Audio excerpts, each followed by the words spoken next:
La contrahistoria. Un programa presentado y dirigido por Fernando Díaz Villanueva.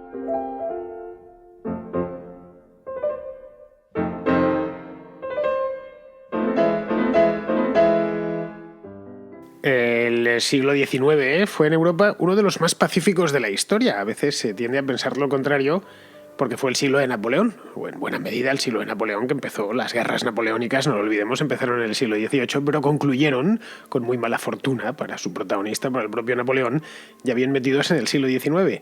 Pero no, fue un siglo pacífico, quitando las guerras napoleónicas, obviamente. Del final de estas guerras, con el Congreso de Viena, que se celebró en el año 1815, al estallido de la Primera Guerra Mundial, un siglo más tarde, es decir, el año 1914 concretamente, hubo muy pocos conflictos bélicos. Y todos los pocos que hubo, fueron localizados en guerras de emancipación nacional, como la reunificación de Alemania, más que reunificación, ¿no? La unificación de Alemania o la unificación de Italia, alguna guerrita colonial que, se dieron especialmente en África, en el Extremo Oriente, y algunas cosas de emancipación nacional que se produjeron básicamente en Europa y en la América hispana. Los países de Hispanoamérica se independizaron todos, desde Chile hasta Cuba, durante el siglo XIX. Fueron esas guerras, eran casi antenas de las guerras nacionales que se estaban produciendo o que se iban a producir, en concreto, si nos referimos a las primeras guerras de independencia, la guerra de independencia de México, del Perú, o de Argentina, o de Colombia, se produjeron antes de las guerras nacionales en Europa. Bien, en Europa eso dio lugar al nacimiento del Segundo Imperio Alemán y al Reino de Italia y, por supuesto, al nacimiento de todas las naciones hispanoamericanas. Incluso guerras muy conocidas, como la franco-prusiana de 1870, duraron poco, apenas unos meses, y no provocaron demasiadas bajas. La guerra europea por antonomasia de este periodo de paz tan prolongado fue la Guerra de Crimea. No fue, curiosamente, ninguna de las guerras nacionales, que fueron por lo general breves y no especialmente dramáticas, porque de ahí salió, a fin de cuentas, salieron naciones como Alemania o como Italia, sino una que se libró al este del continente, en la misma Crimea, justo en el borde este del continente europeo. Se libró allí en la propia Crimea y en el delta del Danubio entre el año 1853 y 1856, es decir, justo en el ecuador del siglo. Ese era precisamente el punto donde hacían fricción dos imperios, uno decadente al sur, que era el Imperio Otomano, y otro ascendente al norte, que ya no se da demasiadas pistas, era efectivamente el Imperio Ruso. Para el año 1850 la industrialización ya era un hecho al menos en la Europa occidental. Las ciudades fabriles se iban abriendo paso, ciudades como Manchester, como Lieja o como las ciudades de la cuenca del Ruhr en Alemania, en aquel entonces no Alemania, todavía era Prusia, pertenecía a la cuenca del Ruhr a Prusia, pues estaban en pleno apogeo, especialmente las ciudades industriales inglesas. Las redes ferroviarias se extendían por todo el continente, estaban poco a poco empezando a extenderse por todo el continente europeo, después de haberse extendido por Gran Bretaña, e inventos muy recientes como el telégrafo o la fotografía daban sus primeros pasos. Es decir, en torno al año 1850 estaban haciendo el mundo tal y como lo conocemos ahora. Pero eso no sucedía en el este. El ruso y el otomano eran imperios a la antigua usanza, imperios rurales, con un déspota, con un emperador, y estaban basados en la agricultura. Pero a cambio eran grandes, es decir, no eran muy potentes económicamente, pero eran gigantescos en extensión. El ruso se extendía desde la frontera con Prusia, es decir, con la actual Alemania, hasta Japón, y del Polo Norte hasta las estepas del centro de Asia. Una porción de terreno de la superficie emergida de la Tierra considerable. El otomano, por su parte, ocupaba todo Oriente Medio, lo que si miramos un mapa, miramos Oriente Medio, todo fue parte del Imperio Otomano, y penetraba en la misma Europa, exceptuando Grecia, que se había independizado en el año 1820, que fue una de esas guerras nacionales de emancipación nacional, lo que hoy es Bulgaria, Macedonia, Serbia, Albania, por supuesto, y buena parte de Rumanía formaban parte de ese imperio. Que hoy forman estas naciones estos países que acabo de deciros, pues en 1850, es decir, hace poco más de siglo y medio, formaban parte del Imperio Otomano. A eso había que sumarle, por supuesto, Egipto, Libia y Túnez, es decir, todo el norte de África. El Imperio Otomano era un anciano ya mayor y achacoso, pero con un gran patrimonio. A diferencia del Imperio Ruso, que era mucho más joven, tenía también un gran patrimonio, pero recién adquirido. Ambos imperios, era una cuestión de tiempo, tenían que chocar, tenían que verse las caras, y lo hicieron. Era una norma histórica casi inevitable. La razón fueron los derechos de las minorías cristianas en Tierra Santa, que estaban, como todo Oriente Medio estaba en manos de los otomanos, pues estaban bajo control otomano.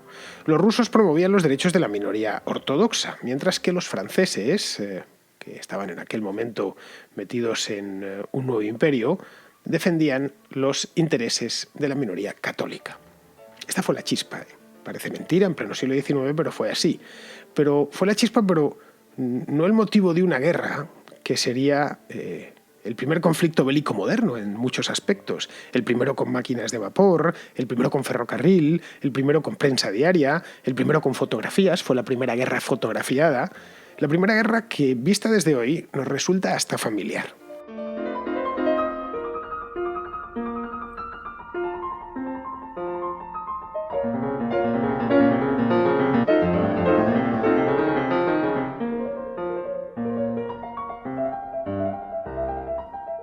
Desde el siglo XVIII, el Imperio Otomano, que ya vimos aquí con Alberto Garín hace solo unos pocos programas, lo vimos in extenso a lo largo de 2 programas, os invito a escucharlos si queréis saber más sobre este imperio tan fascinante por lo demás, pues desde el siglo XVIII el Imperio Otomano decaía lentamente. Lo suyo no fue una decadencia rápida, no fue un batacazo, sino que fue poco a poco a lo largo de los siglos, yendo cada vez a menos. Y como el poder nunca se queda en el aire, el poder no es neutro, no se queda ahí y nadie lo ocupa, ese espacio que iba dejando la Sublime Puerta, que es como se llamaba el palacio del sultán, como se llamaba el donde vivía, en una palabra, el sultán otomano, o sea, ese espacio que fue dejando, lo que fueron dejando los otomanos, década tras década, año tras año, lo fueron ocupando otros, en especial los rusos, que eran los que más cerca tenían. Podían haberlo ocupado los ingleses, que en cierto modo también se aprovecharon, o los portugueses, pero lo ocuparon los rusos, que eran, a fin de cuentas, sus vecinos. Los rusos se apoyaban además en cuestiones puramente étnicas, en sus reclamaciones sobre el Imperio Otomano. Ellos mismos se declaraban defensores de todos los eslavos del mundo. Los eslavos vivían entonces y siguen viviendo en el este de Europa, muchos de los cuales en aquel entonces estaban bajo soberanía otomana. Los roces eran inevitables, sobre todo cuando los rusos se apoyaban en eso. Es que está usted mandando sobre eslavos y si hay eslavos en el mundo, esos eslavos tienen que estar protegidos por el emperador de todas las Rusias. No tienen por qué estar protegidos por un emperador que, además de todo esto, además de extranjero, es infiel. Por lo tanto, ese era un poco el ambiente intelectual que había. En 1804, es decir, a principios del siglo, se levantaron los serbios. En 1820 se levantaron los griegos. Los griegos no son eslavos, pero sí son ortodoxos, y unos años más tarde los príncipes de Moldavia y de Valaquia, que eran 2 principados que había en lo que hoy es una parte de Rumanía y el propio país de Moldavia, que existe un estado soberano en Europa, en el este de Europa pequeño, eso sí, que se llama así. Bien, pues todos estos lugares se fueron poniendo bajo protección rusa. Decían, bueno, puestos a que nos proteja alguien, mejor que nos proteja alguien con el que hablamos, si no el mismo idioma, un idioma parecido, y que, por supuesto, con el que compartimos fe. Hasta hace unos siglos antes, pues los rusos no eran gran cosa, pero ya a mediados del siglo XIX sí que lo eran. Pues bien, esta oportunidad la aprovechó Francia, que era una potencia importante, lo había sido durante el siglo XVIII y después del varapalo napoleónico pretendía seguir siéndolo. La aprovechó Francia para ocupar Argelia en el año 1830. Los franceses pasaron allí 130 años, hasta el año 1960. Al año siguiente, Mohamed Ali, que era el pachá de Egipto, reclamó incluso la independencia. Es decir, a los turcos les caían palos por todas partes. Resultaba que era, al final, cuando ya se midieron sus armas, los egipcios contra los otomanos, resultó que Mohamed Ali era más fuerte que el propio emperador y amenazó con tomar Estambul. El emperador o mejor dicho, más que emperador, el sultán otomano de la época, que se llamaba Mahmud II, se vio obligado a pedir ayuda a los rusos. Bueno, realmente no tengo mucha amistad con ellos y me han estado quitando posesiones que tenía yo al norte del Mar Negro durante un montón de años, pero ahora son los únicos a los que puedo recurrir. Los rusos, por supuesto, se la concedieron graciosamente a cambio de adueñarse en la práctica de los estrechos del Bósforo y los Dardanelos, los que dan acceso al Mar Negro. Es decir, que los turcos se comprometiesen a que los únicos que pudiesen pasar por ahí barcos de guerra fuesen los rusos. Eso era una ventaja estratégica importante para Rusia. En 1838 sucedió esto, ya habían llegado a ese acuerdo, y unos años después sucedió que los egipcios volvieron a rebelarse contra la autoridad otomana y machacaron a las tropas imperiales, esta vez sí llegaron a las manos, en una batalla, en concreto la batalla de Nesip, que está actualmente en lo que es hoy el sur de Turquía, el norte de Siria. El emperador, o el sultán, mejor dicho, apuradísimo, pidió de nuevo ayuda. Bueno, esto... Al final necesito que alguien me ayude a defender el imperio porque yo solo no puedo. Esta vez no se la pidió a Rusia, se la pidió a Inglaterra y a Austria, que bloquearon el delta del Nilo para acabar con la rebelión de los egipcios y bombardearon Beirut, que lo habían ocupado también los egipcios. Porque claro, eso tenía un precio. Los ingleses y los austriacos no ayudaban de gratis. El precio era abrir los estrechos a los barcos de guerra ingleses. Claro, ahí hay un problema. Chocaba con el acuerdo anterior que había firmado el sultán otomano con el zar, que había sellado los estrechos solo para barcos rusos. Ahí en ese punto acabó la amistad entre Rusia y el Imperio Otomano, y se sentaron las bases para la guerra que llegaría una década después. Rusia la verdad es que era una potencia en alza. La potencia, no voy a decir temible, en 1850, pero sí era una potencia al menos respetable. Y como tal, pues era ferozmente expansionista. Los zares echaban sus tentáculos en todas las direcciones, hacia el oeste, en Europa, esos pueblos de hablas eslavas, que reclamaba como propios, hacia el sur, en Irán, donde terminó chocando, por cierto, con los ingleses, las mismas estepas del centro de Asia, hacia el este, en China. Es en esa misma época cuando se funda Vladivostok. Vladivostok es una ciudad tan lejana de Moscú como Madrid lo es de San Juan de Puerto Rico. Está exactamente en línea recta, ¿eh? Lo que recorren los aviones está a 6.500 kilómetros de distancia, insisto, en línea recta. O sea, es una idea de lo que se puede tardar de que Rusia tenga tantas zonas horarias. Vladivostok es una ciudad que está al lado de la frontera coreana, una ciudad rusa poblada por rusos que está al lado de la frontera coreana. Pues en esta misma época es cuando los rusos llegan al Pacífico y fundan esta ciudad de Vladivostok. Pero la frontera a la que más tiempo dedicaban los zares no era la que tenían con Corea o con China, era la europea. Y la verdad es que tampoco era casual.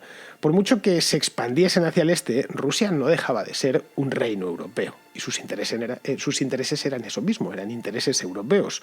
Los nacionalistas rusos veían además, o se veían a sí mismos como el nuevo Bizancio. Y por tanto, la nueva Roma. Estas cosas intelectuales tienen su peso en luego lo que despacha la política unos años después.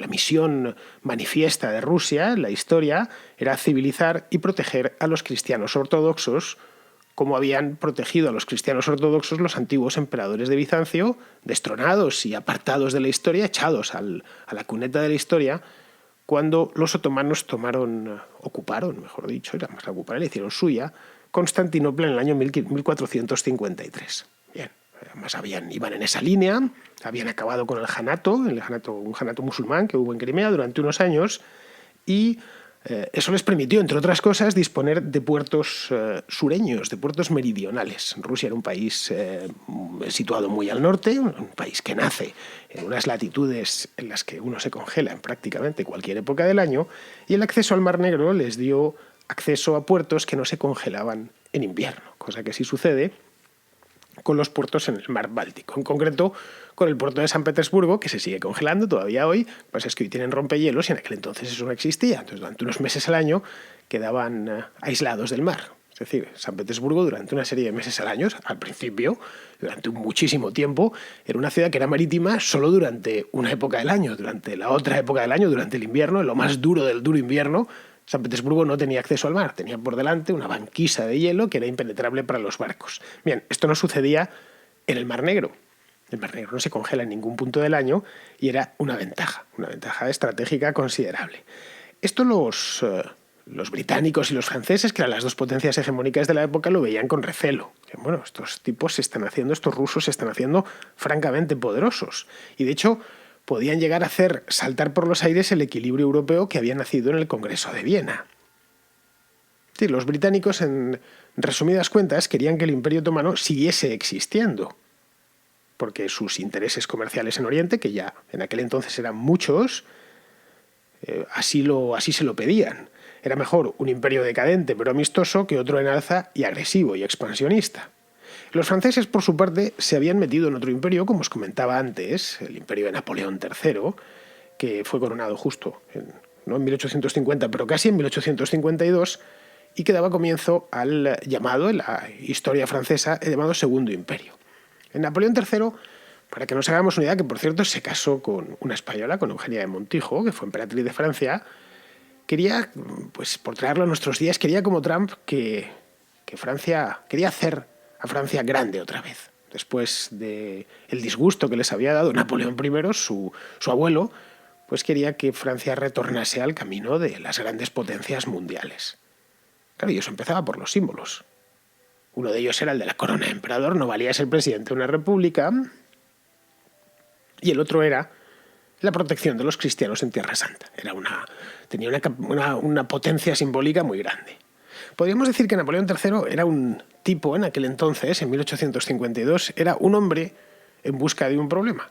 Y cuando buscas un problema es fácil encontrarlo. Esto sucedía en el siglo XIX, sucedió en el XX y sucede y seguirá sucediendo en el siglo XXI. Esto siempre se repite una y otra vez. Basta encontrar en la historia a un tipo buscando problemas para que no tarde en dar con ellos.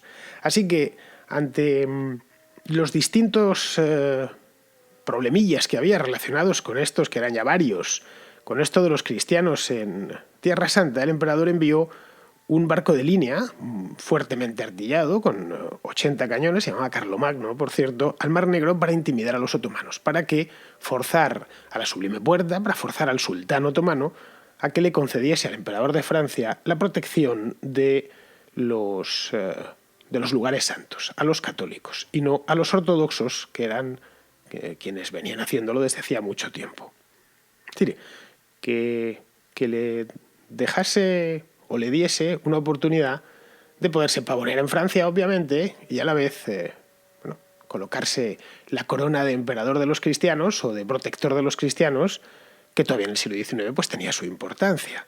Así que una vez ya tenía el Carlomagno allí, en el Mar Negro, delante de Estambul, solicitó al sultán que le concediese la custodia de la Iglesia de la Natividad, que estaba y que sigue estando en Belén, que se la concediese a la Iglesia católica. Estaba en manos de los ortodoxos, y el sultán, muerto de miedo, se la concedió. El cambio se sustanció en la entrega de llaves a los sacerdotes católicos y que cambió la inscripción sobre la cruz que hay en la gruta. Estaba antes en caracteres griegos y pasó a estar en caracteres latinos. Como veis, estas cosas simbólicas tienen más importancia de la que nos pensamos. Bien, esto cuando se enteró Nicolás I en Rusia, que era el zar en aquel entonces, lo consideró una agresión intolerable.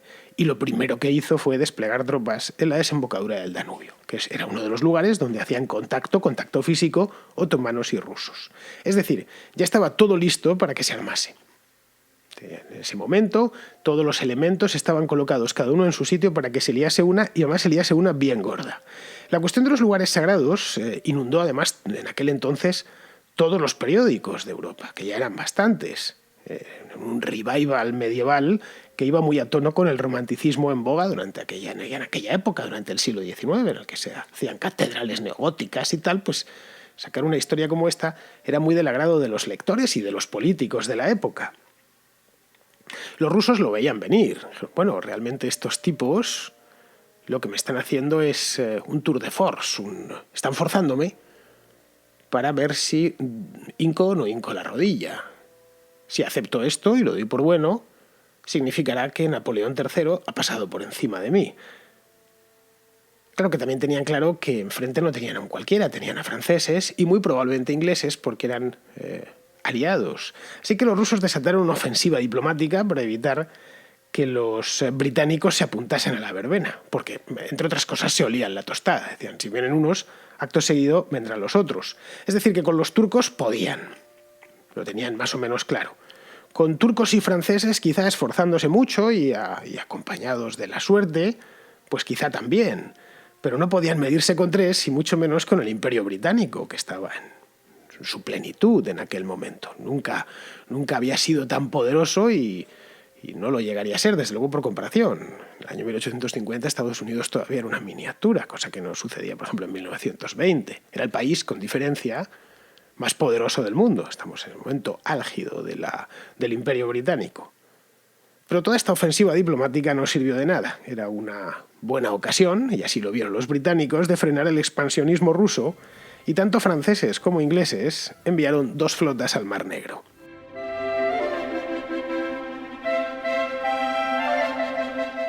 Con la excusa de la crisis de los Santos Lugares, los rusos habían ocupado el Principado danubiano de Valaquia, que era la misma frontera que era un protectorado otomano. Es decir, estaba ahí en mitad de ningún sitio y actuaba un poco como casi principado tapón entre rusos y otomanos. Pues bien, lo ocuparon con un montón de tropas. De hecho, aquello era en cierto modo una amenaza no velada, bastante directa. Si medimos la distancia que hay a través de caminos, en línea recta mucho menos, por supuesto, a través del camino desde Constanza, que está al sur del delta del Danubio, hasta el mismo Estambul, vemos que hay menos de 600 kilómetros. ¿Qué hubiera pasado, por ejemplo, si los rusos, de una cabalgada rápida, se plantan delante de Estambul y la bombardean? ¿O qué hubiera pasado, y voy más lejos, si se hacen con ella? Esto lo hubiera cambiado todo. Si en 1852 Rusia Nicolás I decide que se ha acabado el problema y que él se va a anticipar y va a tomar Estambul, muy probablemente, no sé si lo hubiera conseguido tomar, pero hubiera estado cerca, porque el ejército otomano no era especialmente diestro. Era lento, no estaba bien equipado. Así las cosas, porque esto lo veían también tanto en Londres como en París, en 1853, antes de darles oportunidad a los rusos de que fueran contra su propia capital, el sultán, que se llamaba ya entonces Abdülmecid I, declaró la guerra a Rusia. Y se la declaró por un motivo más que sobrado. Había ocupado Valaquia y eso era motivo suficiente como para declararle la guerra. Él se sabía que estaba apoyado por ingleses y franceses que a partir de ello aprovecharían cualquier excusa para meterse en la guerra de cabeza. Luego, no iba a ser en principio una guerra marítima, iba a ser una guerra terrestre, porque había empezado la guerra en el mismo delta o por una cuestión del delta del Danubio. Además, las flotas inglesas y francesas podían controlar el Mar Negro, que es de pequeñas dimensiones, con mucha facilidad. Es decir, habría de ser una guerra por los extremos, una guerra por el delta del Danubio por un lado y por el Cáucaso por el otro. El Cáucaso es una barrera natural, es de hecho la cordillera con las montañas más altas de Europa, y está el monte más alto de Europa, además es una auténtica muralla, literalmente, y por el otro lado estaba el mismo valle del Danubio. Pero curiosamente, o quizá precisamente por eso, porque se pensaba que iba a ser una guerra esencialmente terrestre, y por los lados, que se iba a evitar el Mar Negro, la primera de las batallas fue en una ciudad costera otomana, en la ciudad de Sinope concretamente, que es donde atracaba la flota de los turcos. El zar lo sabía y en una operación rápida envió una escuadra hasta Sinope para hundirla valiéndose del factor sorpresa. Bueno, por si acaso, yo a estos tipos les hundo la flota y entre tanto ya tienen que reconstruirla. Bien, a Nicolás I le salió el tiro por la culata, porque en lugar de hacer a los otomanos que se planteasen una vez más lo de la guerra, lo que hizo fue meter de cabeza a Francia y al Reino Unido en el conflicto. Eso fue una batalla esta de Sinope, ampliamente publicitada en la prensa occidental. En aquel entonces no olvidemos que tanto Francia como el Reino Unido eran países que tenían una opinión pública, no voy a decir que eran democracias, pero entonces no existen las democracias tal y como las entendemos hoy en día, pero era algo parecido.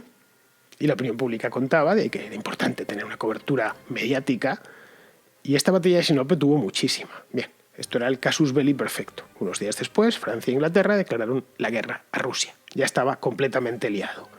En el Danubio y en el Cáucaso los otomanos resistían penosamente, por lo que os decía. No tenían el mejor ejército del mundo, estaban de hecho lejos de tener el mejor ejército del mundo. Y necesitaban refuerzos, y refuerzos urgentes. Los franceses pusieron de entrada 300.000 hombres y los ingleses 100.000. Bueno, que no sea por falta de soldados, si los comparamos con las guerras del siglo XX nos parecerán muy pocos, y son muy pocos, pero en aquel entonces era una cantidad considerable de hombres. No eran muchos, obviamente, en comparación con lo que tenía el zar a su disposición. El zar podía contar con más de 1 millón de soldados disponibles para combatir, pero a cambio los ejércitos occidentales eran muy superiores, al menos desde el punto de vista técnico. contaban con más y mejores armas, especialmente armas de fuego, y disponían de una tecnología superior porque Francia e Inglaterra eran ya naciones industriales, cosa que Rusia no lo era y estaba todavía lejos de serlo.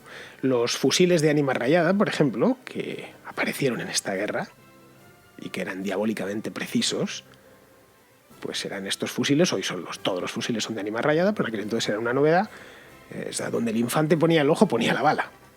En batallas como la del río Alma, esta fue en Crimea en 1854, solo esto bastó para poner en desbandada a los rusos. Cuando vieron que los franceses donde ponían el ojo mataban a uno, bueno, a esto no estamos acostumbrados a combatir, con este nivel de precisión no estamos acostumbrados a combatir.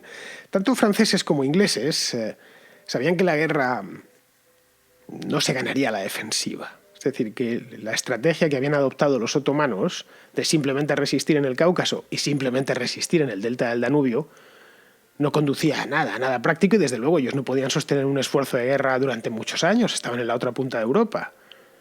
Así que decidieron, ya que su ayuda era la fundamental, decidieron hacer que la guerra se librase en la propia Rusia, en concreto en la parte más meridional del país, esa que habían conquistado los rusos después de muchos esfuerzos unos años antes, la península de Crimea, que gozaba y sigue gozando de inviernos suaves, especialmente en comparación con el resto de Rusia, que, eso creían por lo menos los aliados, que les permitirían sostener o mantener el esfuerzo bélico, las campañas, incluso durante el invierno. Es decir, pensaban que no les pasaría lo que a Napoleón, que se le presentó al general Invierno y dijeron, bueno, pues general Invierno habrá en las estepas más al norte, a la altura de Bielorrusia, pero en Crimea no tiene por qué haber general Invierno, no deja de ser una zona de clima mediterráneo. Bien, con esa idea cambiaron radicalmente la estrategia, se atacaría al centro, eso aligeraría los flancos y pondría a los rusos a la defensiva. Había que combatir dentro de Rusia, no fuera de Rusia.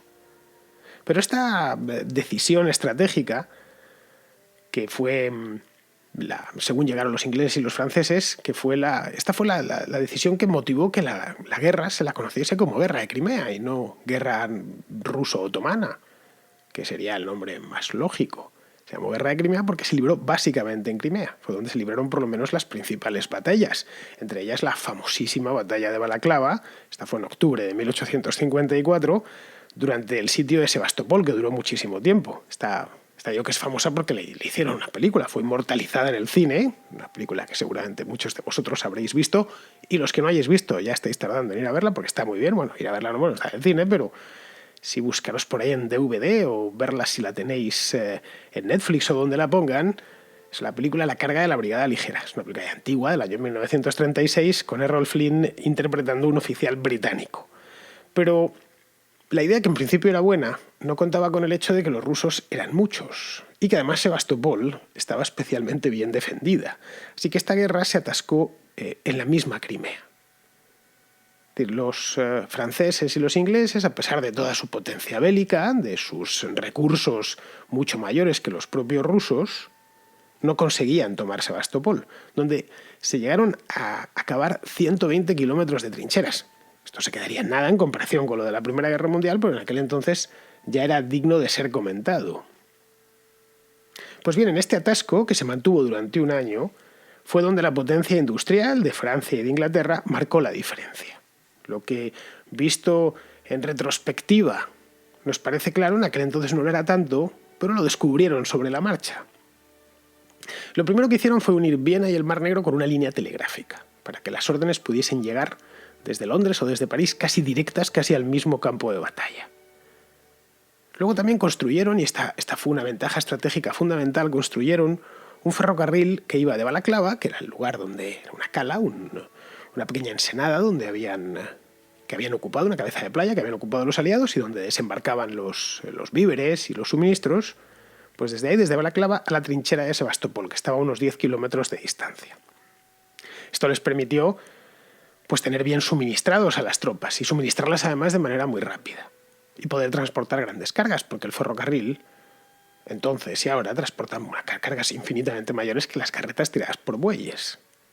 Les permitía enviar nuevos contingentes continuamente, retirar a los heridos. Allí en Crimea, por ejemplo, apareció el primer tren hospital, heridos del sitio de Sebastopol, que salían en un tren específico, con camas, enfermeras, etcétera, para que los soldados no se les muriesen, fuesen atendidos rápidamente.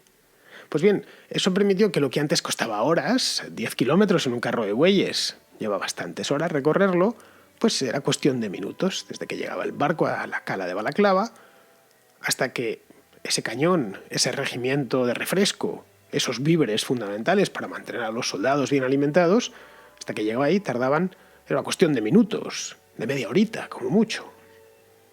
También servía para llevar más artillería y de mayor porte, que cuando estás haciendo un sitio la artillería es casi lo fundamental. Eso posibilitó, por ejemplo, que el 9 de abril de 1855 fue una fecha que quedó grabada, por lo menos para los habitantes de Sebastopol. Los aliados arrojasen en un solo día 160.000 obuses, 160.000 proyectiles, sobre la ciudad. Eso solo fue posible gracias a ese ferrocarril que construyeron. Y aun con eso les costó bastante tomar la ciudad, que era por lo demás era la base de la flota del Mar Negro.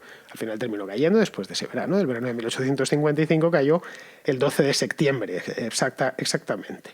El zar además tenía otro problema, y es que su imperio era gigantesco, pero no podía desplazar tropas fácilmente. Primero porque era muy grande, y segundo porque los aliados le habían bloqueado el acceso al Golfo de Finlandia.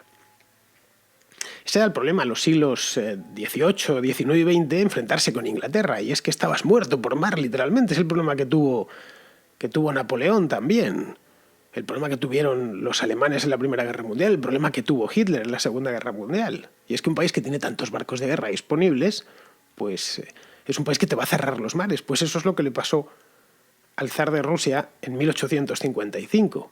Y es que tenía los accesos marítimos desde el sur cerrados, en el Mar Negro, y los accesos marítimos en el norte, en el Golfo de Finlandia, el acceso a San Petersburgo, también cerrados. Eso además metió de cabeza en la guerra a Suecia, que nunca se llevó bien con Rusia y que esperaba que quizá, si entraba en la guerra, podía darle un mordisco a los territorios rusos al otro lado del mar Báltico. Es decir, que Rusia estaba sitiada, literalmente. No solo Sebastopol era poco más que una metáfora de lo que se había convertido Rusia en muy poco tiempo, un país sitiado por todas partes. Incluso el germen del reino de Italia, el reino de Cerdeña-Piamonte, se apuntó también a la guerra y envió un contingente de soldados. Los Cavour, el primer ministro del Piamonte, lo que quería era, bueno, pues cuando esto termine, que tanto ingleses como franceses me consideren un aliado y no pongan pegas en el proyecto que tengo entre manos de unificar Italia, de hacer sobre este conjunto de principados y ducados y repúblicas construir un reino, cuyo rey va a ser, obviamente, el rey de Piamonte. Bien, esto condujo que unos meses después, en 1856, se abrieran conversaciones de paz. Se abrieron en París porque Rusia veía que la situación de bloqueo era absoluta y que además la superioridad técnica de los aliados no podía sobrepasarla. Es decir, que tenía una capacidad y unos recursos de los que él no disponía. Después de dialogarlo y de negociar la paz, el tratado se firmó en el mes de marzo de 1856.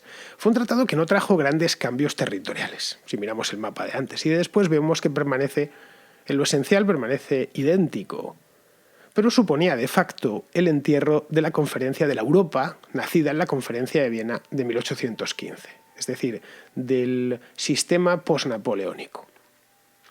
Francia recobró, más entró por la puerta grande, por el Arco del Triunfo, recobró el estatus de gran potencia, y el fin de la Santa Alianza que se había formado después de la Conferencia de Viena posibilitó la reunificación de Italia, Cavour había tenido muy buena vista, y de la propia Alemania. Es decir, que nadie se interpondría, ni los rusos, que estaban derrotados, ni los franceses, ni los ingleses. Rusia pudo conformarse con el hecho de que no había perdido territorio, lo cual no estaba mal después de aquella derrota, pero quedó seriamente tocada, especialmente de puertas adentro. El ejército quedó muy seriamente puesto en cuestión. Es decir, si no podía combatir dentro de su propio suelo, contra dos países lejanos que todo lo tenían que llevar por barco, como eran Inglaterra y Francia, dos países que no hacían frontera con Rusia, los otomanos todavía, pero si no podía combatir con eso, ¿qué se podía esperar de él? Y trajo como consecuencia directa, unos años después, en 1861, la abolición de la servidumbre. Es decir, los rusos concluyeron, después de esta experiencia, que un país de siervos jamás podría derrotar a países de ciudadanos, como eran Francia y el Reino Unido. Pero bueno, ¿cómo vamos a ganar nosotros las guerras si tenemos básicamente un país de campesinos atados a la tierra? Mientras que ingleses y franceses cuentan con ciudadanos que van entusiastas a la guerra porque defienden a su propio país, al que sienten propio, al que sienten como algo suyo. De hecho, dio lugar a una alianza que se mantuvo durante décadas. Se fue formando una alianza entre el oeste y el este de Europa. Entre Rusia, por un lado, e Inglaterra y Francia por el otro. Las alianzas que se vieron, curiosamente, en la Primera y después en la Segunda Guerra Mundial, especialmente en la Primera. Es decir, la triple entente de la Primera Guerra Mundial empieza a nacer después de la Guerra de Crimea. Pero esto dejaba algo en el centro. Algo que, por cierto, empezaba a despuntar en aquel entonces, que era Austria y, sobre todo, Alemania, la recién unificada Alemania. Y ahí es donde estaba la amenaza, o donde aparecería la amenaza en muy poco tiempo. Y ahí, concretamente ahí, en ese sitio exacto, es donde nacería la siguiente guerra.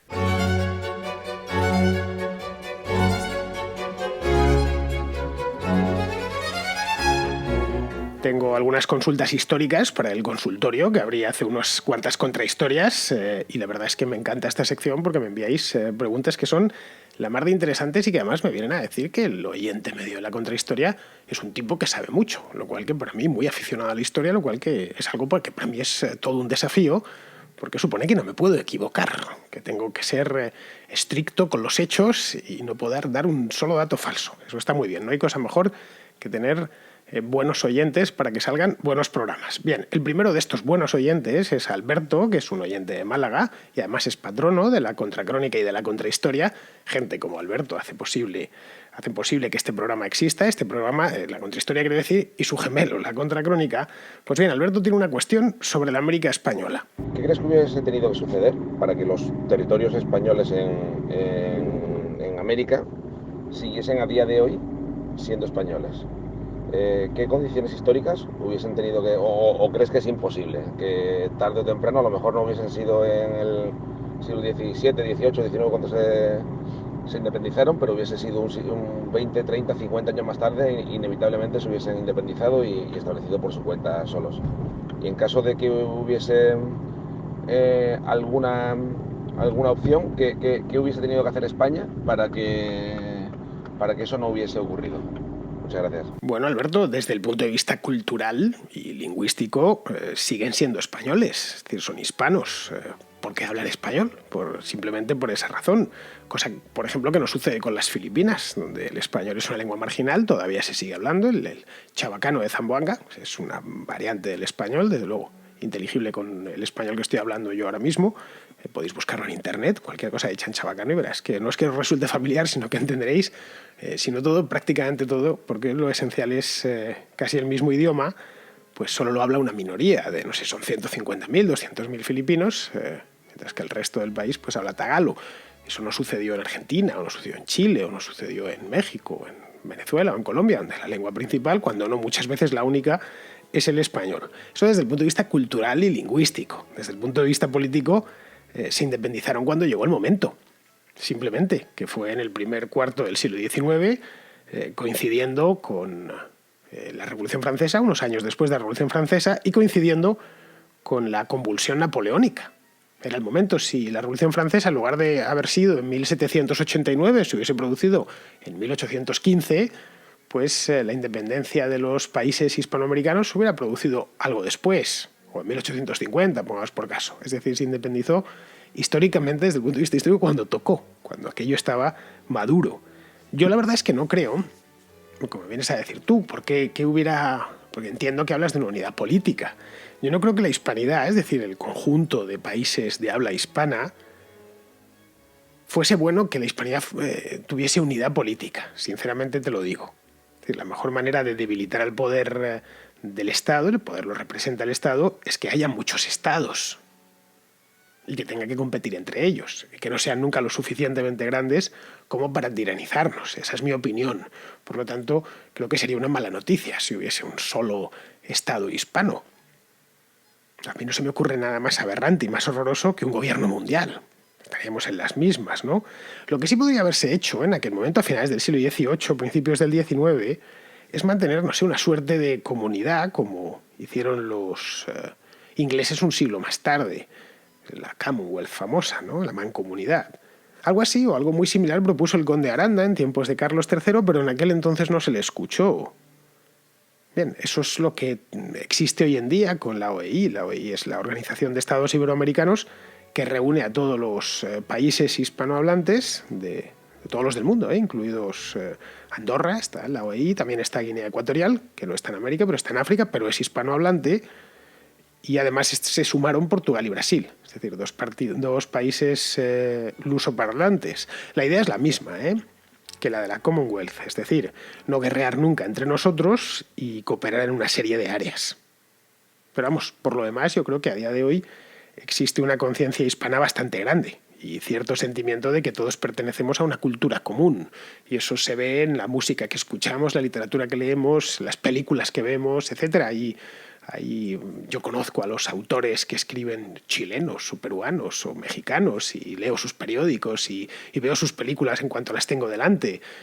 Y por supuesto escucho a sus músicos o a sus cantantes. No es, formamos parte de una área cultural común y eso es un hecho, al margen de la política. De hecho, la política en estas cosas lo único que hace es incordiar. Muy bien, pues tengo otra más. Esta es de Mario, que es un oyente de Cantabria, que me quiere recomendar un tema. Te mandaba un audio de voz para recomendarte un tema para la contrahistoria, que yo creo que estaría personalmente muy bien debido pues a los acontecimientos presentes y que seguramente vayamos a tener en el futuro, que es acerca del fundamentalismo islámico en el año 1979, como inicio, ¿sabes? Vamos, como inicio de esta nueva ola de extremismo religioso, para que comentases un poco pues una valoración histórica y podernos explicar la revolución islámica en Irán, el por qué tiene esos apoyos en Occidente muchas veces por sectores de izquierda, contrariamente, debido a que pues es un integrismo religioso, y a la invasión soviética de Afganistán y que, bueno, sé que es un poco complicado y puede que muy extenso el tema, pero para que nos hicieses igual un análisis histórico de ese año y la importancia que ha tenido para nuestro presente, ¿verdad? Y que va a condicionar todo el futuro, como el inicio de ese fundamentalismo tan potente y tan vivo que tenemos. Pues mira, Mario, no es mala idea esta que me propones, pero yo creo que es muy reciente. Es algo que ha sucedido hace menos de 40 años, 39 concretamente, y no sé yo si se puede historiar todavía. Es decir, de una manera, no voy a decir imparcial, porque la imparcialidad, lo he dicho muchas veces, no existe, pero sí ni la objetividad, pero sí de una manera razonable. Es decir, que ha pasado el tiempo suficiente, bueno, los que hicieron, los artífices de aquella revolución, muchos de ellos están vivos. El actual presidente de Irán estuvo en la revolución iraní. Es decir, que y además es una revolución que está todavía en curso, que no se ha acabado ni ha entrado en una segunda fase.